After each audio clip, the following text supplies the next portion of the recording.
बायको नाही. I am extremely sorry. या कोण आहेत मग? अरे साहेब त्यांना पटवायला इथं घेऊन आले आहे. काय बोलताय रे भैया? कुछ मान कान पडित. काय पण बोलतो?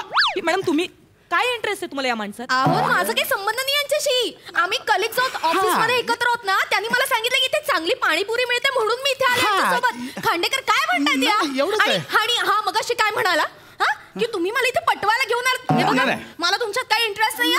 मी कमिटेड आहे. माझं लग्न ठरलंय ऑलरेडी. मला तुम्हाला हेच सांगायचंय, कमिटेडच राहा. या माणसामध्ये अडकू नका. अहो या माणसाला काय नाहीये. नको ना. कोलेस्ट्रॉल आहे, बीपीचा त्रास आहे, शुगर आहे, परत किडनी स्टोन आहे, फॅटी लिव्हर आहे. इतके त्रास आहेत या माणसाला ना. मी सांगते हा माणूस नियमात वागला ना तर जेमतेम जगेल. अशी कंडिशन आहे या माणसाची. अरे म्हणजे जवळ जवळ बॉडीचा भेलपुरी झाला आहे. पूर्ण एपिसोड पाहण्यासाठी आत्ताच डाउनलोड करा अल्ट्रा झकास मराठी OTT ऍप.